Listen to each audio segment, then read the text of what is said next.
Please be seated, ladies and gentlemen. And good morning to everyone.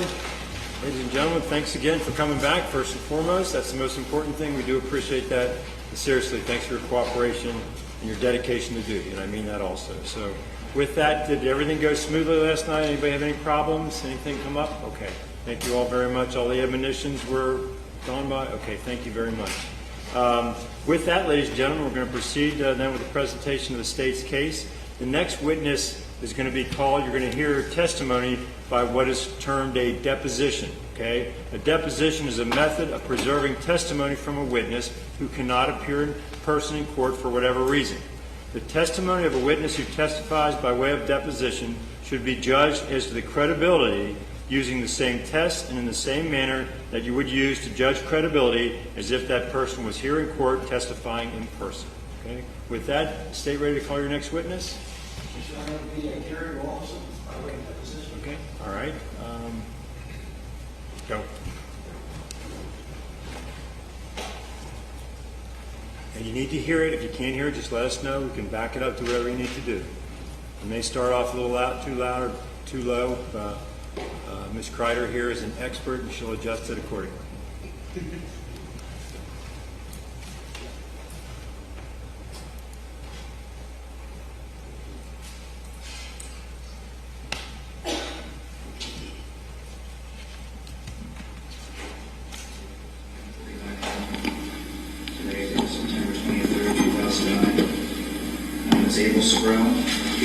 Recording video and other goods and services. The court for today's Richard Master Batista. I'm sorry. I can't. Restart it? Okay, yeah, that's fine.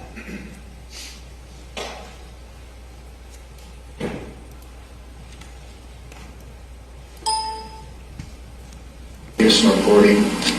Look.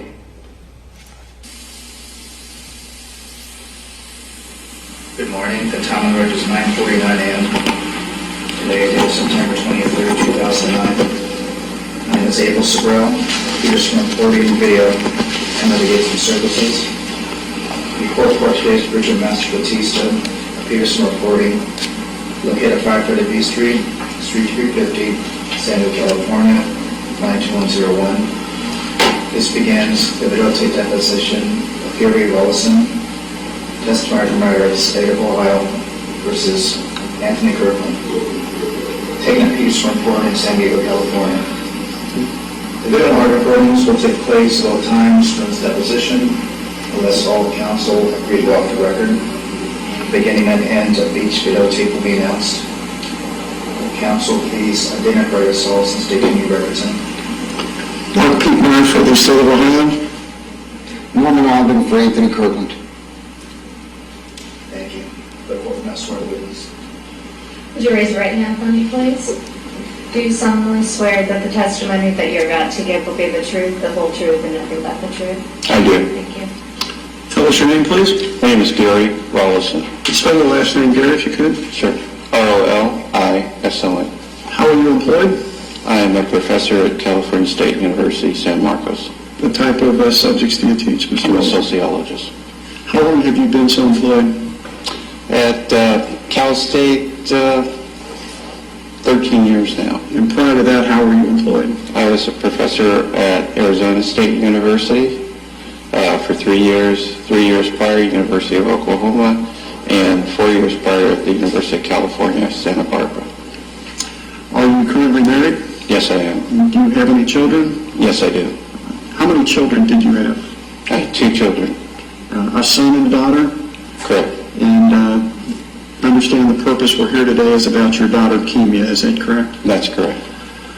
When was Kimia born? She was born October 21st, 1981. And could you give us her full name and also spell her name for the benefit of the court? Sure. Kimia, K-I-M-Y-A, Iamaya, I-A-M-A-Y-A, dash, Bodie, B-O-D-I, Corinne, C-O-R-I-N-N-E, Rollison, R-O-L-I-S-O-N. And are those various family names that you incorporated into her name? Yes, they are. The Iamaya is for her maternal grandmother. Corinne is her paternal grandmother. And Cody is a nickname for a deceased brother-in-law, I'm sorry. And I spoke to you a little bit earlier this morning and told you we really can't go into a lot of her background, but if you could just describe a little bit about what type of child she was growing up.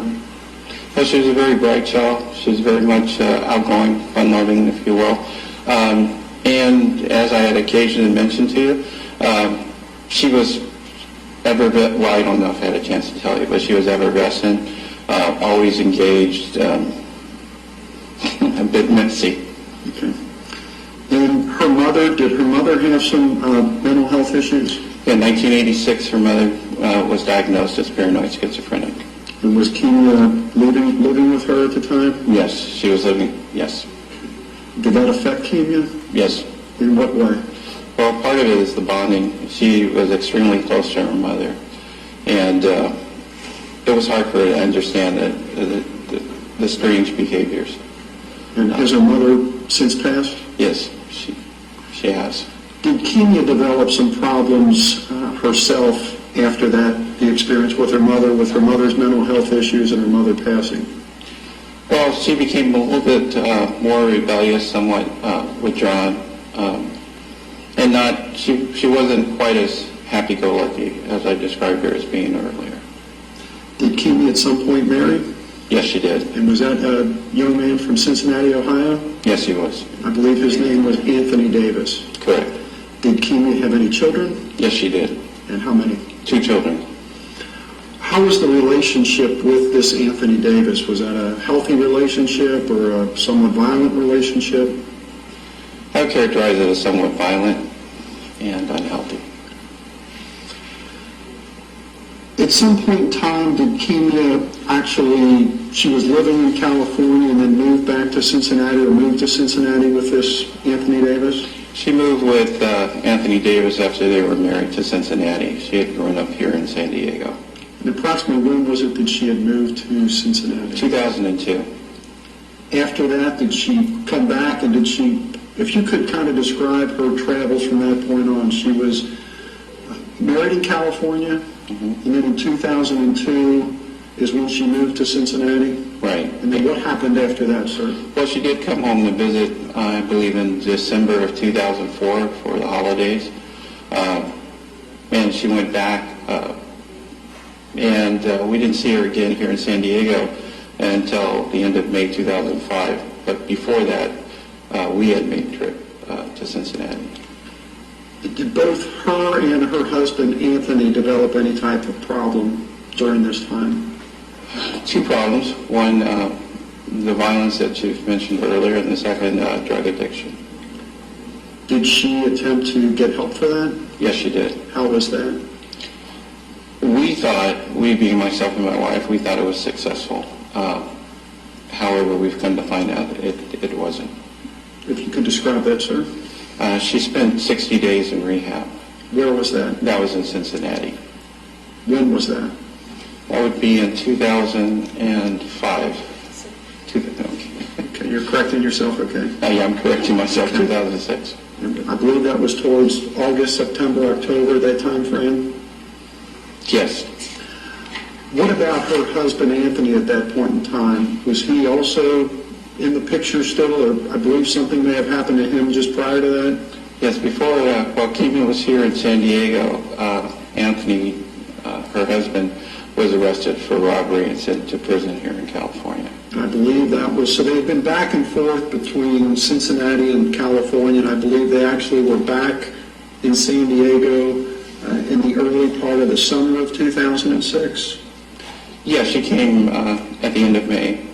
And while they were back here, her husband at the time, Anthony, got involved in a robbery and actually was arrested, convicted, and sent to prison for that. Correct. So he was out of the picture as of, I believe it would have been June of 2006. Correct. And it was after that that Kemu returned to Cincinnati to enter some type of drug rehabilitation program. Correct. I believe Anthony stayed in prison until actually this year sometime, 2009. That's also correct. But during that time frame, she had gone back to Cincinnati, entered this program. Did you at this time frame, when she's back in Cincinnati in this program, lose contact with her? Yes, I did. If you could describe towards the end of 2006 the contact you or other people in your family had with Kenya. Yes. Well, we knew she was out of rehab, and that was in late 2000. Well, actually, it was in October of 2006. Our last contact with her is that she was going to go to a halfway house after her treatment, and that was pretty much it. When was the last time anybody in your family had contact with your daughter? That would be again in late October. Did you make attempts after that to get a hold of her and to try to find her? Yes. Can you describe that, please? Yeah, we called the drug rehabilitation place. We contacted. She was on probation. We contacted her probation officer In Cincinnati? in Cincinnati, and we also contacted the police department. Did you attempt to file a missing report? Yes, I did. Did you have problems doing that, Mr. Yes, I Hollister? did. How was that? We were told that she was an adult, and therefore, and to this day I'm still mystified by it, but we were told therefore they wouldn't take it. They did classify her something, some other category, which I can't remember. And I believe, was it your sister-in-law that actually was able to finally convince them to accept a missing person report? That's correct, and that was months later, actually. I believe in the spring of 2007? Correct. But the last you or anyone had heard from your daughter, Kenya, would have been in sometime in late October of 2006. That's correct. What was your next contact with anyone about your daughter? Well, I don't think I lost trying to get in touch with someone, because her husband had been from Cincinnati, so we were trying to contact some of his relatives best we could. And by we, I mean my wife and I didn't have very much success, but one of my ex-sister-in-laws seemed to have had some success. And we knew that Keyshawn, my grandson, was in the custody of a friend. So we called and basically tried to see if they knew where Kenya was. And you were unsuccessful, obviously. Yeah, we didn't have any success with that.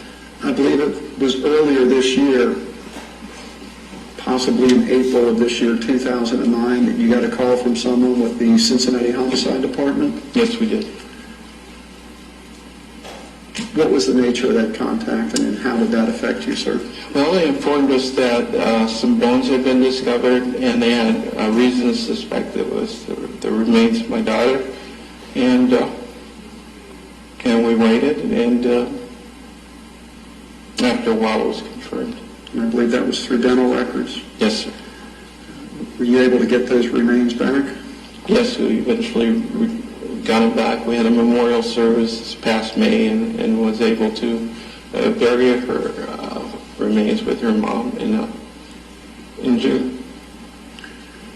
I guess to some extent it was a relief to find out what had happened, but obviously it's not the way you wanted to find your daughter after these years. Yeah, it wasn't. If I could show you what's been marked for identification purposes, and we'll deem this deposition exhibit number 1. Can you identify that, sir? It's my daughter. How old was she approximately when that was taken? Actually, we didn't take that. She was about 20. And I take it that's the way you want to remember her? Well, yeah. I actually prefer, yeah. Just go off the record a minute. Offer 10-10-11. No objection.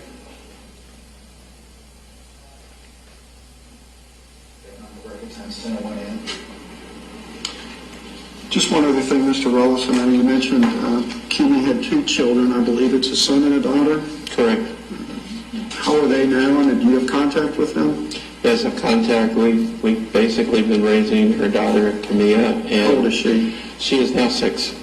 And her brother is now in the custody of her father's mother, and he's being raised here. They're both here in San Diego. Do you have contact with both of them? I have more, Obviously with, with Camilla, it's been a bit more difficult with Keyshawn. but they know, We do have contact. obviously they know their mother is gone. Yes, they do. Thank you, sir, and again, we're sorry we have to put you through this and appreciate your cooperation, and I'm sorry for your loss, sir. I appreciate that. Thank you. No further questions? Sir, we have no questions, but Mr. Welch and I were equally sorry about Thank your you. loss. Obviously, wish you didn't have to go through this. Thank you. No questions. Okay. This ends the update deposition very well. Some the update number 1, today is September 23rd, 2009, on 10:03 a.m.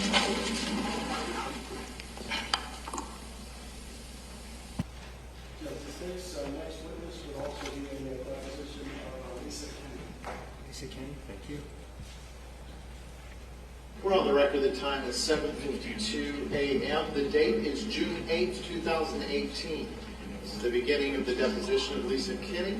The case caption is State of Ohio versus Anthony Kirkland. Will counsel introduce yourselves and state who you represent? Timothy Kutcher, C-U-T-C-H-E-R, attorney for Mr. Kirkland. Rich Wendell, attorney as well for Mr. Kirkland. Joseph Dieters, Hamilton County prosecutor, representing the state of Ohio. And Mark Pete Meyer, Assistant Hamilton County Prosecutor representing the state of Ohio. The court reporter will now swear the witness.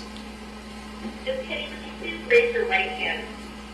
Do you swear or affirm that the testimony that you are about to give is the truth of your testimony? Yes. Thank you, ma'am. If I You may now proceed. could also swear you, just because sometimes people in Ohio will say you need an Ohio notary to swear you in, so I'll do the same thing, Lisa. Raise your right hand. You solemnly swear that the testimony that you're about to give is the truth, the whole truth, and nothing but the truth, so help you God. I do. Thank you. Good morning, Lisa. Lisa, will you state your name and spell your full name for the court reporter? Lisa Siders Kenny, Lisa Kenney. Lisa, where is your current residence? Do I give my full address or? Green Bank, Washington, Whidbey Island.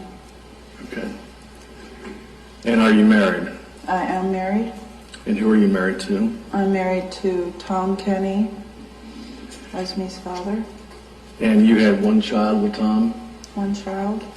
And when you say Esme, you're talking about Esme Kenny. Esme Kenny, yes. How old was Esme on March 7th of 2009?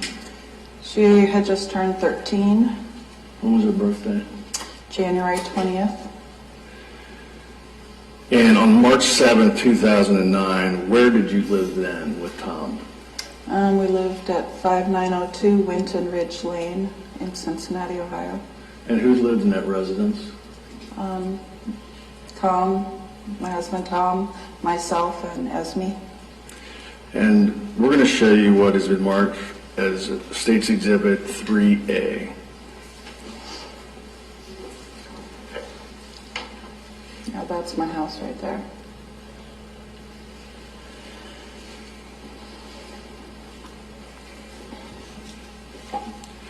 And on March 7th, 2009, do you remember the weather that day?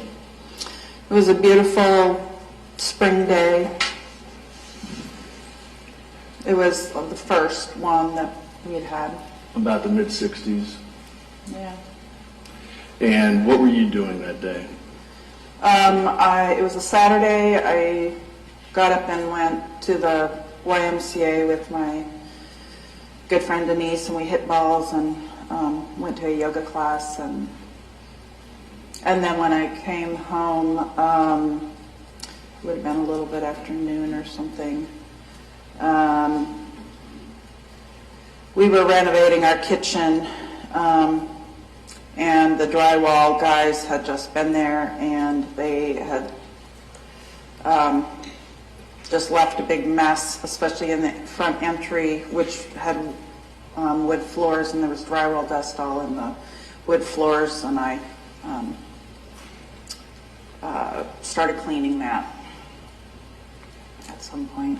So your kitchen was being renovated, and on that day, after the YMCA, you went back to clean the floors. Mm-hmm. Was Esme there then?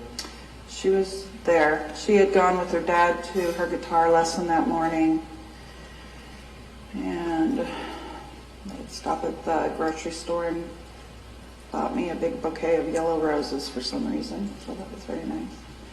And Tom had a couple of children from a previous marriage, is that correct? He has 3 older kids, yeah. And his stepson, Brian, was he there that day? Tom's son Brian was there that day. He was visiting from Boston, as was my brother was visiting from Oregon. And at some point, was it Brian who went to the University of Cincinnati basketball game? No, that was my brother. He met up with some friends and went to the UC game. And what did Tom do with Brian? Tom and Brian split off after lunch and went up to Bass Pro Shop to look for some mud boots for Brian, who was starting a job at a farm north of Boston. So this is early afternoon. They go off to the store. Mm-hmm. You're scrubbing the floors, and Yeah. Esme is there. Mm-hmm. Can you tell the ladies and gentlemen of the jury what kind of child Esme was? She was a total joy. She's had a bubbly personality and loved people, just excited to be alive. She was a 7th grader at the School for Performing Arts in Cincinnati, where she played cello, and she also took guitar and was in the choir there. Now, she was 13 years of age, as you testify, correct? Yeah. And as you're well aware as a mother, kids mature differently. What kind of maturity level would you say Esme had? Well, she was the baby of the family, so I don't know, it was almost like she was 9. She still would come in the morning and sleep with me, and we drove her to school every day and picked her up, and just a family girl. And what was Esme, what did she want you to do that day? She was excited. She wanted to go running. The weather was just gorgeous. She was trying to get me to go running around the water reservoir because my brother had gone running there the day before. And she had actually gone over there that morning and thrown a baseball with her brother Brian. Lisa, I'm going to give you States Exhibit 3A again, and if you would identify that reservoir for the jury. Here's the water reservoir directly across from our house. But it had a big open field here. I mean, it's where we used to go sledding because there's a hill right there. And what was she wearing that day? she was wearing a crew neck shirt, short sleeve, and these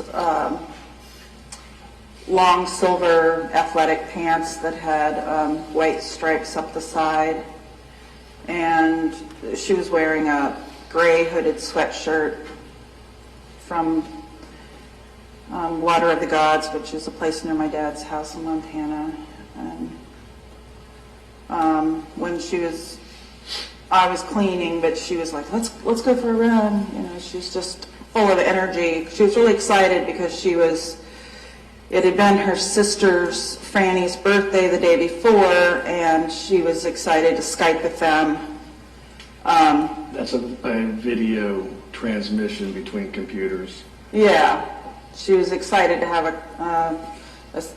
a meeting with them and get to talk to, and she has 2 little nieces. I think they were probably 2 and 4. No, they were a little bit younger than, Sony was, anyway, she was just really excited about that, so she just had all this anxiety, and the weather was great. She was like, let's go for a run, and I'm like, I just want to get this drywall dust out of the floor.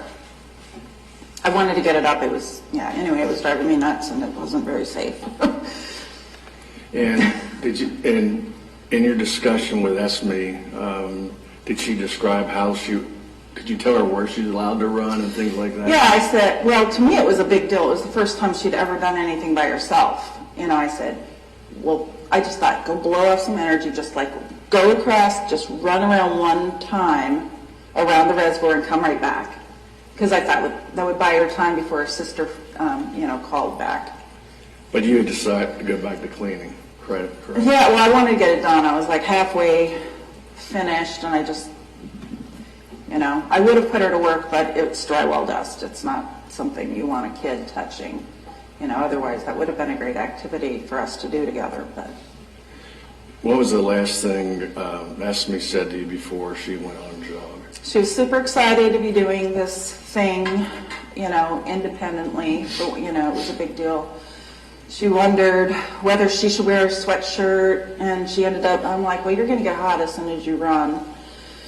So she ended up taking her sweatshirt off, and she was just down to her crew neck shirt. And then she said, if Franny calls while I'm gone, tell her I'll be right back. And this was a little bit before 4 p.m. Yeah, somewhere around there. Will you describe to the ladies and gentlemen of the jury what occurred next? So I started scrubbing the floor again and just got lost in that. And then I all of a sudden sat up and went, oh my God, Esmia's not back. I didn't know how much time had passed, but it was like she should have, I think it's maybe a half a mile all the way around. I just knew something was wrong. I was actually still just in my yoga clothes and no shoes on. I just went right across the street. No socks? No. I was barefoot. I just had that feeling. Like, oh my God. Your driveway, is it paved? Oh yeah, it was paved, but kind of gravelly. And the road itself? Was paved. And the path around the reservoir? It was just grass. Yeah, there was no real. There was some a concrete drive up to it for, I don't even know what that building's used for, but anyway. But that only went up maybe 100 feet. And then the rest of that south side, it became grass everywhere else around. I'm going to give you this exhibit back. Show us north and south and things of that nature. So our house would be southeast of the reservoir. That would be the southeast corner. Southwest corner, northwest corner, and then northeast corner. Okay, and where did you go when you first went across? Well, I just went right out of the house. And on then, the south side? On the south side, yeah. And then I ran to this corner. Did you find something there? Yeah, right at that corner, there's a tree, and I saw. This is the northeast corner? No, northwest corner. I'm sorry. Okay, I got it. I went there. So the northwest Sure. corner, I found a big pair of jeans under the tree with a mini blind cord in the waist. You want me to go back to where I was? Yeah. So I ran straight out of the house, and then I ran up to this corner. Okay. I want to hand you what's been marked for identification purposes, the State's Exhibit 32V. Do you recognize that? Yeah, those are the pants I found, and that's the mini blind cord, which is, anyway, that was just alarming. It said to me somebody that couldn't have a belt. And what happened next? Okay, and then I look down the north side of the reservoir, and I see a bag lying on the ground. Yeah, so now I have a straight shot this way. I didn't know it was a bag. I saw this form, and I thought it might have been her collapsed. So it wasn't maybe 15 feet or something. I ran right to that. It turned out to be like one of those plastic grocery handled bags. That was Exhibit 3D. What do you want me to do about it? Just read Point at it? the number of it, yeah, it's 3D. Okay. We just in the court reporter knows what exhibit. Oh, for her. Okay. Yeah. Sorry. So did you run home after that? No. I found this bag stuffed with more clothes and a bottle of beer in the center of it. And I just felt like something was wrong. And so I run the length of the building. On the corner of the northeast corner, I found a case of beer up against the wall. And then I went straight home and searched the house. I just ran around the house real quick, and then I called my husband, Tom, and said, Esme's missing. And he said, okay, I'll come right home. And then I called 911. And that was at 4:21 p.m.? Yeah. Did you return back to that area? Yeah, I immediately went back across the street to look for her. So I went around I went around the reservoir again. By that time, the bag was missing. The bag with clothes and the bottle of beer. And I just was thinking that she was abducted. Finding the clothes, somebody was there on her path.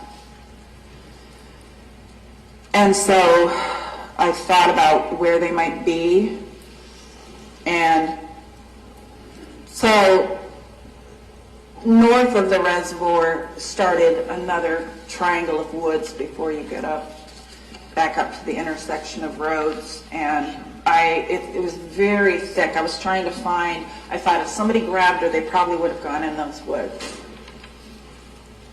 Yeah, here's and it was just really dense and tangly, full of honeysuckle. And so at a certain point, I just went through the honeysuckle, and I had to crawl. I couldn't even stand up for quite a ways. I want to hand you what's been marked for identification of State's Exhibit 42B. That accurately depict the underbrush that you crawled through. This honeysuckle, yes. And I kind of got to the center of that area. It was more cleared out. And I just stood and listened and I didn't see anything. It turns out I was very close to where they found her body. But I thought about a house that was in our neighborhood that was foreclosed on. Lisa, So before it you was get empty? to that, this is the north end of the reservoir. State's Exhibit 3H. Are those the woods you went into? Yeah. And here's kind of the clearing I was in, where it's thinner. You can see that. And the house I end up going into. Right there. Is that an abandoned house? Well, yeah, I had the sense that it was foreclosed on. It must have had a realtor sign saying foreclosure. That was 2008, so the end of 2009, so that was, when the economy tanked in 2008. So at any rate, I thought, oh my God, whoever has her is probably in that house with her. So I go up to the door, and actually before I entered the house, I called my brother, because Tom and Brian were already on their way back. So I called my brother and also told him that Esme was missing, because I had grabbed my cell phone when I had gone back to call 911. And I gave him the address of the house, and I said, I want you to know where I am in case I don't come out. And so I went in and I searched the house. The house was empty. Did you search Was there a second floor? There was a to that? second floor and a basement. It was one of the scariest things I've ever done in my life, but all I found was a sock. And then by the time I came out, I'm looking now south on the road, and I see my husband down there, and the cop car had pulled up. The cop car did not go to my house. The cop car went to where our mailboxes were, down at the end of the water reservoir. There was a newly sold home too that you went to. Is that correct? Oh, yeah. Let me think about when I went. When I had gone home to make the 911 call, not only did I search my own house in case she had come home ahead of me, but I ran out to our yard because we had a big pond back there, and I was afraid maybe she drowned. And then I went to the house next door and kind of looked around, searched around there too. On 3A's that newly sold That's house there? that one. So it would have been our next door to and you can see the pond on that too. Pond, and then our next door neighbor's house. Yeah. And you went to search that neighbor's house. That was just Right. And then I did that before I went back around the water reservoir. And then went into the woods, and then the foreclosed on house. And then I met with the police. Then the police were there. By then the police were there. And Tom and Brian were home. what did they? I said I wanted a name, that my daughter was abducted, and I needed a name, call her she was missing. And they asked for her name. They started taking, it was two young guys. They took down her name, and they asked her age, and I said that she was 13, and they said, oh, well, she's a teenager. And I said, well, she's not a teenager like a teenager. And I tried to explain that I had found clothing on her path, and they said, well, she's probably just up at McDonald's. Or did you try calling her friends? Did she have a boyfriend? They started asking me questions like this, and I was like, I thought that I was telling them that she was abducted because I knew she was. What was her height and weight? Do you remember? She was pretty thin, she was like 110, and she was 5'6", I believe. How tall? 5'4". Huh. So at that point, the police were treating this as a possible runaway, basically. Yeah, I guess. They just didn't get it. And then they wanted a picture of her. I ran in the house. Tom still stood and chatted with them. I grabbed the picture of her off our piano. It was the prior school picture, and then I came back out to talk with them. And they were saying things like, maybe she's out of friends, or, let us know if she's not back by midnight. They just seemed very, very convinced that she's a teenager and this is normal activity for a teenager. And I said, well, what about the beer? To me, having somebody dropped off beer for the person that's why there was the beer in the clothing, and somebody was up living in the woods and was on her path. I said, what about the clothes? What about the beer? Well, they walked up there and the clothes were gone. So obviously they didn't believe me that I had found them. So that's the way we left it, is that the police said, call us back if you don't hear from her by midnight. So Lisa, you then embarked on a mission to basically conduct your own search. Yeah, I went home and started calling my friends who, when I said Esme's missing, and I put it on Facebook that Esme was missing, people that knew her just knew that was wrong. And so I immediately had several other moms from her school show up. My brother Corey was back, and a couple of her friends, his friends, Tom, Brian, everybody was looking in the woods. People were driving around. We made flyers. We had people that were actually drove the whole, what is it, 295 and whatever the interstate loop, and we're putting 275. It's been a while since I've been there. Putting them up in all the gas stations and stuff. I mean, I started thinking beyond the one specific person that might have abducted her near the woods. I mean, I thought, well, maybe she hadn't even crossed the street. Maybe somebody in a van had just grabbed her and she's already long gone. Anyway, so we just had people searching. Actually, they searched all night. And you got a call from a neighbor, Eileen, at that point. Yeah, I called my friend Eileen that lived down in Wooden Shoe Hollow, and she said, well, did you call the policewoman that lives on our street? And I said, no, I didn't realize we had a policewoman. And she said, I'm going to give her a call. So my friend Eileen called Jenny Ernst, who lived also on Winton Ridge Lane, just down the road from me. And she had just come on duty, I guess. She was with a K-9 unit, maybe a Coleraine, if I'm remembering right. And she had just come on duty, and she said, okay, I'll go check it out. And so she and her partner drove over. They left their dogs in the car. And they walked around the reservoir, and right where I had found the jeans, Anthony Kirkland was sitting under the tree. And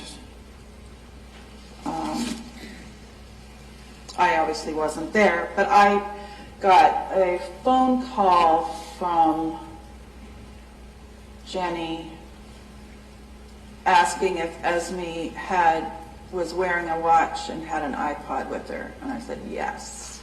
Excuse me to interrupt, Lisa, but you kept calling District 5. I did. I kept calling District 5. At one point, I even had one of my friends go down to District 5 and give them her new, I found a picture where she was wearing the same exact clothes, and a current picture. I think it was within the month. So I wanted to give, they had a picture that was about a year old. And so when she went into District 5, she said, oh, I have a more recent picture of the girl that's missing, and they had no idea what she was talking about. Were you asked, did Jenny ask you to come up and identify some items? Yeah, so I don't even know what time it was. It was nighttime. I remember it being dark because they flashed, all the items were on the ground. There were hot dog buns and Esme's watch and what do you call them? iPod. Sorry. Yeah, they shined a flashlight on the ground, and I could see her. Shortly after iPod and an earlier legal proceeding, you asked to get her personal belongings back. Is that correct? Yeah. Tim, you familiar with this entry, the substitution? Yes. Okay. I want to hand you, it's been marked for States Exhibit 3E. There's an Edward. Yeah, that's her watch. She had just got that from her dad for Christmas. Well, that was one of the items you ID'd that night. Mm-hmm. States Exhibit 3F. Yeah, and that's her iPod. State Exhibit 3G. Yeah, so I had given it to her for Christmas and had her name engraved on the back of it. At this point, even though you identified these items, you still didn't know what happened to Esme. Yeah. They told me that they had a person of interest. Right. How did you learn they found Esme? I didn't find out until morning. But at least when I went back to my house, I felt like the police were now on the case. It wasn't just us looking. So we went home and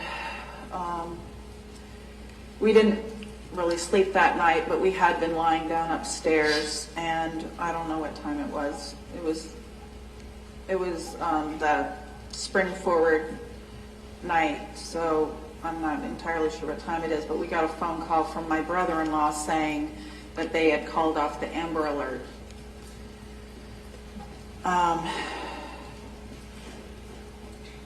It was also a night just remembering like there were helicopters flying through the air.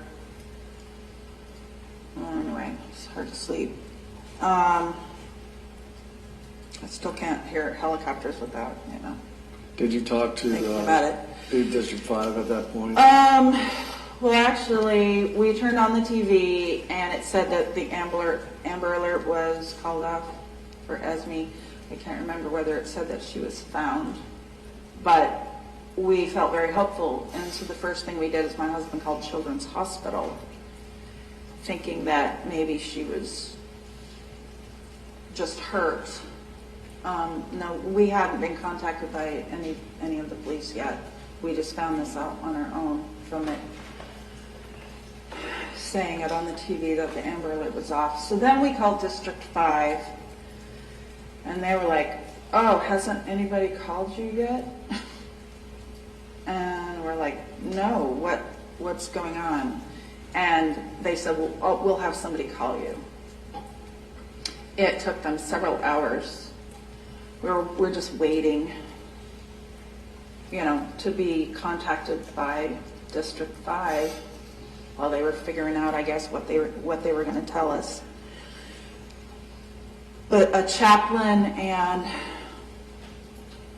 a police officer came to our door very early morning and told us that Esme was dead.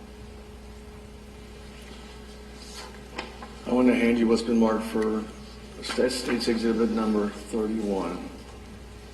Can you identify that person? That's my daughter, Esme.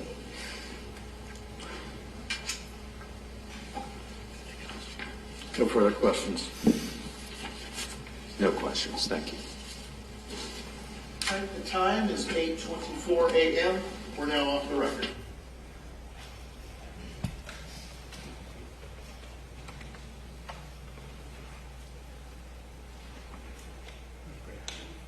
Is this the time, Greg? Is this the time, Council, that we talked about a break? Yes. That's what I thought. We're not doing that, ladies and gentlemen. First of all, thank you for your attention. We're going to take a short recess. It should be pretty short. They need to do some other things here real quick. Remember all the admonitions. We're moving along. Okay, forget about the case for a while. Don't read anything, view anything. Just take a break for a little bit. We'll get you back here hopefully within 10 minutes, okay? Thank you very much.